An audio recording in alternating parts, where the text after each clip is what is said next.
여러분 안녕하세요. 선행국어 전선혜입니다. 자, 여러분과 함께 제가 스파르타 모의고사 12회 풀이해 보도록 하겠습니다. 여러분의 정답률과 오답률을 고려하여 가장 정답률이 낮았던 문제들 위주로 설명해 드리도록 하겠습니다. 자, 1번부터 상당히 어려웠군요. 자, 1번은 띄어쓰기 문제였네요. 1번 봅시다. 띄어쓰기가 올바르게 된 걸 찾으라고 했어요. 1번, 그는 전쟁통에 올 때 갈 데 없는 고아가 되었다. 자, 여기서 문제는 올 때 갈 데 없는입니다. 올 때 갈 데 없다. 활용하면 없는. 얘네가 합성어라서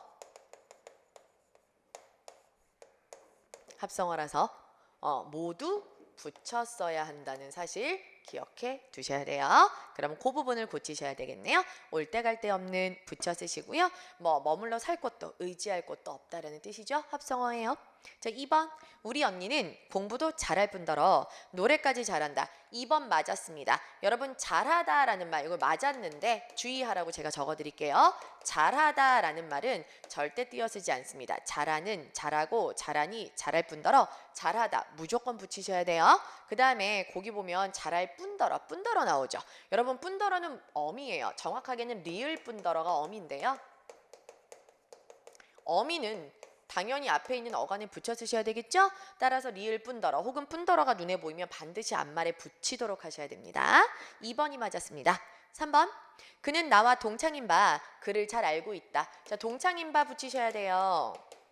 왜 그러냐? 일단 바 뒤에 조사가 붙어 있으면 띄어쓰기 하셔야 되는데요. 바 뒤에 조사가 없어요.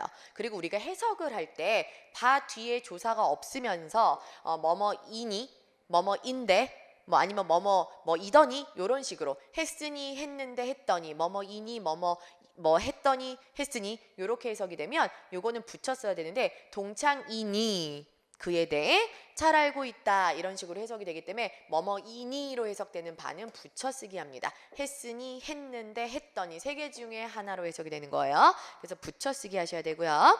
4번 우리가 만난 개. 여러분 개는요 거시로 해석된다면 띄어쓰기 하셔야 되는데 지금 여기서 우리가 만난 거시로 해석이 되기 때문에 일단 개를 띄시고요. 5년 전인지 6년 전인지 할 때는요. 자, 5년 전 이다에서 인지 활용형이 왔기 때문에 5년 전이다의 이다가 조사라면 당연히 붙여주셔야 되겠죠? 그래서 5년 전인지 붙이세요. 인지 6년 전인지 역시 인지 붙여쓰기 하셔야 됩니다. 그래서 5년 전인지 붙이시고요. 6년 전인지 붙이시면 됩니다. 그래서 인지를 띄지 않는다. 서술격 조사 이다라는 거 기억해 주셔야 돼요. 그래서 고치면 답은 2번이 되겠죠. 자, 2번 문제는 여러분 아주 잘하셨으니까 통과할게요. 자, 3번 외래어표기법 또 나왔는데 요거는 이제 곧잘 하셨지만 60% 정도의 정답률이니까 10명 중에 4명 틀렸다. 그죠? 한번 볼게요. 자, 밑줄 친 말이 외래어표기법에 맞는 거. 자, ZNG. 여러분 ZNG는 받침이 없어. Z 받침이 없어야 돼요. Z가 아니라 ZNG입니다. 받침 빼주시고요. 자, 두 번째. 그는 세계적인 콩쿨 아니고요. 콩쿠르라고 하셔야 되고요. 3번 코미니케는 맞습니다. 뜻은 거기 나와 있죠. 외교상의 공문서, 정보의 공식 성명서 따위가 코미니케다. 이건 맞아요. 3번 답이고요. 4번에 몽타주 아니고요. 몽타주 하셔야 되잖아요. 그죠? 그래서 답은 3번 됩니다. 자, 4번 문제 잘하셨어요. 높임법 문제 잘하셨으니까 4번, 5번은 통과하도록 하고요. 자, 6번 문제 조금 어려웠네요. 6번 문제 보도록 하죠. 다음 중 맞춤법의 표기가 옳게 된 것끼리 짝지어진 걸 찾으시오 라고 했는데요. 자, 보시면 1번 어셈 맞죠? 씁쓸하다. 기역 비읍 받침 뒤에서 원래는 된소리를 표기하지 않지만 똑같은 쌍자음이 두 번, 된소리가 두 번 겹칠 때는 된소리 표기합니다. 즉 씁쓸 둘 다 쌍시옷이기 때문에 표기해 주셔야 돼요. 그럼 어셈 씁쓸 다 맞고요. 내내월도 맞고 어린이난이 틀렸어요. 자, 어린이난은 두음 법칙과 관련이 있는데요. 자, 어린이는 우리 고유어고요. 뒤에 이제 한자, 란자가 와서 어린이란이라는 단어가 완성이 됩니다. 이때 고유어 뒤에 있는 한자어는 두음 법칙의 영향을 받아 어린이, 난으로 바꾸는 게 맞겠죠? 그래서 고유어 뒤에 한자는 두음 법칙에 적용을 받는다. 틀렸어요. 자, 다음 두 번째 장작개비 맞죠? 비고란. 자, 비고란은 모두 한자이기 때문에 어린이라는 두음 법칙하지만 비고란은 다 한자라서 두음 법칙하지 않습니다. 끝 글자에. 자, 그다음 세 번째 처부수다가 틀렸어요. 처부수다는 당연히 처부수다죠. 처가 아니라 처겠죠, 당연히. 자, 그래서 요거는 틀렸고요. 주춧돌은 맞았네요. 자, 처부수다 때문에 틀렸네. 3번 구름량. 자, 구름량은요 맞았어요. 왜? 구름과 원래는 량인데 역시 구름이 여기 어린이처럼 고유어기 때문에 뒤에 있는 한자 량자를 우리가 양자로 바꿔준 거죠. 맞았고요. 봉죽 맞고요. 낭랑하다 넋두리 모두 맞는 거 3번이네요. 4번은 어때요? 부주 아니고 부조죠. 그래서 조에다가 사이숏을 붙여서 부조돈이라고 하셔야 돼요. 부주돈이 아니고요. 늑수구레하다 올무 솔직히는 맞는데 답은 4번. 답은 3번이 되고요. 나머지 1, 2, 4번은 이렇게 틀린 단어들이 하나씩 들어있네요. 자, 넘어가 봅시다. 7번 문제는 잘하셨어요. 정답률이 좀 높으니까 넘어가도록 하고요. 8번 문제 보도록 하죠. 이 판결문에서 판사가 상고를 기각한 근거로 볼 수 없는 거. 내용이 너무 길어. 그럼 어떻게 해야 될까요? 긴 내용들은 당연히 여러분이 옆에 조그맣게 1번, 2번, 3번, 4번 선택지에 키워드를 좀 적어두시면 항상 말하지만 제시문 옆에 빈 공간이 조금 있잖아. 여기 1번, 2번, 3번, 4번에 키워드를 좀 따로 적어두시면 읽으면서 밑으로 1, 2, 3, 4번을 굳이 다시 읽지 않아도 옆에 있는 키워드 중심으로 옆으로 시선을 옆으로 두면서 왔다 갔다 읽는 게 훨씬 부담이 덜하고 기억력에도 부담이 덜하니까 그렇게 읽는 게 좋아요. 근데 지금 여기선 제가 빠른 풀이를 위해서 어느 위치에 지금 선택지들이 들어있는지를 여러분한테 알려드리도록 하겠습니다. 자, 읽으면서 다 가르쳐 드릴게요. 지금 판사가 상고를 기각한 근거로 볼 수 없는 거. 한마디로 판사가 이번 사건에 대해서 이런 거는 혐의가 없다. 쉽게 말하면 혐의 없음, 기각 이렇게 되는 거 아니에요. 그래서 그거에 대한 이야기를 한번 해보도록 할게요. 자, 그러면 밑에 있는 내용 한번 보도록 할게요. 자, 이 사건 각 보도가 공공의 이해에 관한 사항으로서 그 목적이 오로지 공공의 이익을 위한 것임은 인정되지만 이 사건 각 보도에서 적시한 사실이 진실한 것이라고 볼 수는 없다.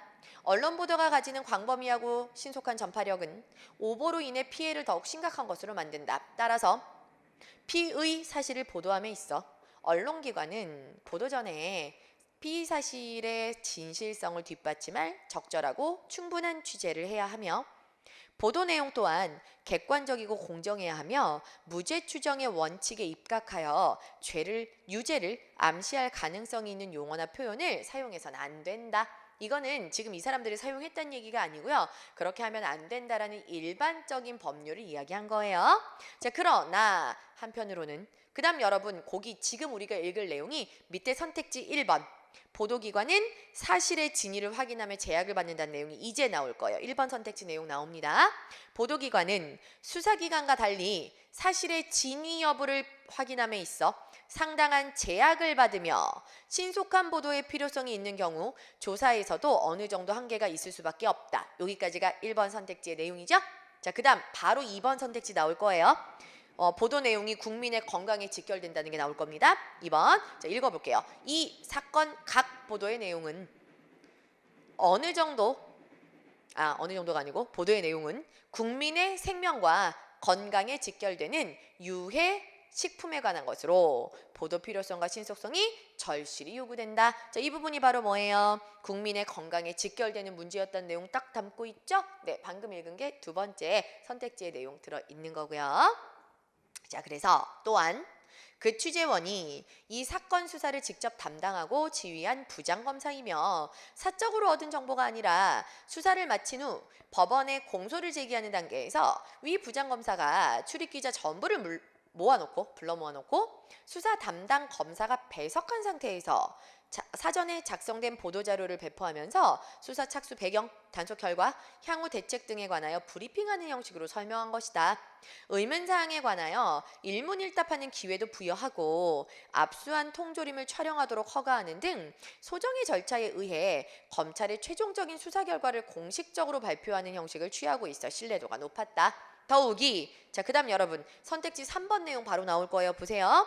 농산 대표이사인 이모와 공장장인 서모가 당시 구속되어 있는 상태인데다가 다른 피의자들도 포르말린 검출 사실은 대체로 시인하면서 인위적인 첨가 사실만 부인하고 있는 상황인데다 사안의 자체의 특성상 서모 등 관련자들에 대한 보충 취재가 용이하지 않았고, 자, 이 부분이 바로 밑에 선택지 3번. 사건에 대한 취재가 용이하지 않았던 상황이다. 맞죠? 예, 거기 3번 들어 있습니다. 그래서 다시 본문 읽어볼게요. 기타 당시 위와 같은 경우 별도의 보충 취재 없이 보도하더라도 종래의 취재 관행에 크게 반하지 않는다. 자, 여기까지만 읽어도 1번, 2번, 3번의 내용이 다 들어있으므로 4번 내용은 들어있지 않습니다. 사실 여러분 4번 내용은 아까 우리 위에 첫 번째 문단에 들어있었어요. 무죄 추정의 원칙에 근거하여 유죄를 암시할 가능성이 있는 용어는 사용하지 않아야 한다. 이렇게 일반적인 법률을 설명해 준 거 있죠. 그 부분인데 밑에 선택지 4번은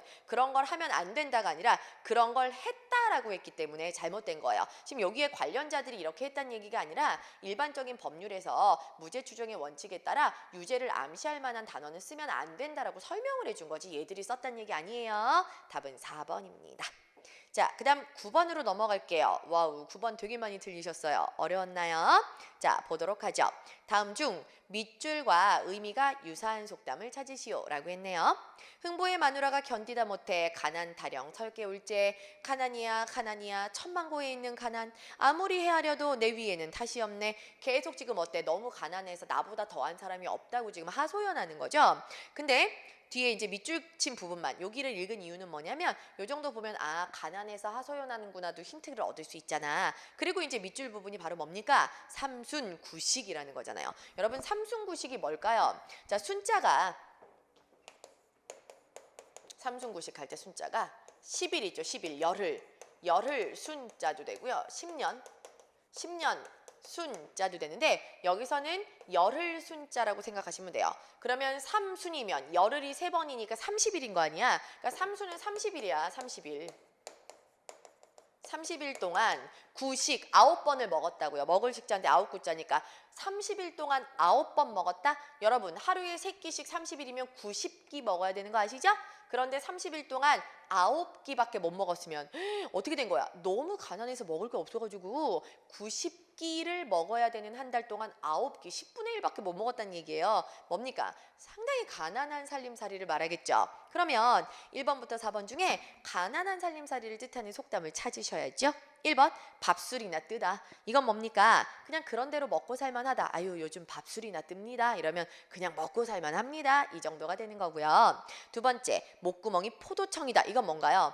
너무 먹고 살 길이 막막하고 그래서 먹고 살 수 있는 일이라면 해서는 안 되는 일까지도 할 수밖에 없는 처지다. 그걸 우리가 목구멍이 포도청이다. 이렇게 이야기하는 거고요. 3번 목구멍에 때를 벗긴다. 하도 오랫동안 뭘 못 먹어가지고 이제 목구멍이 때가 차 있어. 근데 그걸 음식을 많이 먹음으로써 막 기름진 음식도 먹고 많이 먹음으로써 때가 쑥 내려간다는 뜻이니까 목구멍에 때를 벗긴다는 건 음식을 오랜만에 되게 많이 먹게 된다는 얘기죠. 가난한 거하고 좀 다르고요. 4번 책력 보아가며 밥 먹는다. 여기서 책력이 바로 달력입니다, 여러분. 그러니까 특별한 날에만 밥을 먹는다는 얘기는 나머지 일상적인 날엔 아무것도 못 먹는다는 뜻으로 해석할 수 있으니까 여기서 책력 보아가며 밥 먹는다는 얘기는 정말 너무너무 가난해서 무슨 진짜 건수나 일이 있어야 한 번 겨우 한 끼를 먹을까 말까 한다는 뜻으로 가난한 살림살이 삼순구식하고 유사합니다. 정답은 4번이라고 하셔야 되겠죠? 자, 10번, 11번, 12번 모두 잘하셨고요. 와우, 13번도 92%면 상당히 잘하셨네요. 자, 14번, 15번 모두 다 여러분 거의 86%, 뭐 90% 전부 다 좀 정답률이 높으니까 제가 지나가도록 할게요. 자, 뒤로 넘기셔서요. 다른 거 다 잘하셨어요. 16번, 17번 모두 잘하셨는데요. 자, 16번은 한번 쉬니까 살펴보도록 할까요? 자, 다음 시에 대한 설명으로 적절하지 않은 거 16번이에요. 자, 청년허가 애를 위하여 라고 했는데요. 자, 나의 무덤 앞에는 차가운 돌을 세우지 말라. 나의 무덤 주위에는 노란 해바라기를 심어달라. 자, 무덤 앞에 차가운 돌 세우지 말고 노란 해바라기. 여러분 노란색이 주는 느낌은 어때요? 따뜻하죠. 그러니까 여기서는 차가움과 따뜻함의 대비라고 보시면 돼요. 자, 하지 말라. 뭐뭐 해라 뭐예요? 지금 명령형을 쓰고 있네요. 그죠? 그리고 해바라기의 긴 줄거리 사이로 끝없는 보리밭을 보여달라. 보리밭은 초록색, 해바라기는 노란색, 노란색과 초록색의 색채 대비도 선명하게 떠오르네요. 그죠? 자, 노란 해바라기는 늘 태양같이 하던 화려한 나의 사랑이라고 생각하라. 해바라기가 무덤가에 어때요? 뜨거운 사랑을 죽고 나서도 쫙 심어달라는 거죠. 푸른 보리밭 사이로 하늘을 쏘는 노고지리가 있거든. 아직도 날아오르는 나의 꿈이라고 생각하라. 끝나지 않는 꿈이네요. 그죠? 자, 그렇다면 이 시 1번 선택지 보시면 1번 이미지의 대립 구조를 보이고 있다. 아까 차갑고 뜨겁고 뭐 이런 건 이미지의 대립 맞죠? 따뜻하다 차갑다라는 거. 그 다음에 2번 선경 후정. 앞에 경치가 나오고 뒤에 자기의 감상이나 마음이 나온 거 있나요? 아니요, 그런 건 없는데요. 답은 2번이고요. 3번에 강렬한 색채 대비 노랑과 초록, 보리밭과 해바라기 있고요. 4번 단호한 명령, 말라, 하라 나오잖아요. 그죠? 맞습니다. 답은 2번이라고 하셔야 되겠네요. 자, 17번은 잘하셨어요. 18번으로 가보죠. 18번은 한자어 문제인데 역시 어려웠어요. 자, 다음 빈칸에 들어갈 한자어로 적절한 걸 찾아라 라고 했네요. 자, 그는 삐리리로 태어나서 아버지의 얼굴도 모른다. 자, 어떻게 태어나면 아버지의 얼굴을 모를까? 자, 1번부터 4번 중에 우리가 단어를 한번 찾아봐야겠네요. 자, 1번은 기린아라고 써져 있어요. 기린아는 어떤 이제 그 재주가 아주 뛰어나서 뛰어난 재주와 재능을 가지고 사람들에게 상당히 뭔가 좀 대단한데 이렇게 칭찬도 받고 총박 맞는 젊은이를 우리가 기린아라고 하잖아요. 그죠? 그럼 기린아인데 아버지 모르는 건 아니에요. 자, 두 번째 호남아. 우리가 호남형이라는 말도 쓰는데 자, 호남아. 일단 남자한테만 한정되는 단어라는 거 정도는 알 수가 있고요. 이 호남아는 말 그대로 호걸, 아주 호걸의 풍물을 지닌 아주 그 남성스러운 그런 남자를 우리가 호남아라고 하는 거죠. 자, 세 번째는 유복자. 자, 이제 유복자가 답인데요. 유복자가 바로 자기가 이제 어머니의 태중에 있을 때, 뱃속에 있을 때 아버지가 돌아가셔서 아버지를 한 번도 볼 수 없었던 자식을 유복자라고 하죠. 답은 3번이라고 하셔야 되고요. 4번에 풍운아라고 써져 있네요. 풍운. 바람과 구름인데, 그죠? 그럼 풍운하는 뭘까요? 기회나 때를 잘 만나서 기회를 잘 틈타서 두각을 드러내고 자기 역량을 발휘하는 사람을 풍운하라고 합니다. 답은 3번이 돼야 되겠죠. 자, 여러분 이렇게 해서 제가 18번 풀이해 드리고요. 19번, 20번은 여러분 잘하셨으니까 그러면 요거는 생략하도록 하고요. 해설지 보시면 되겠죠? 예, 여기 12회 문제는 이렇게 마무리하도록 하겠습니다. 고생 많으셨습니다.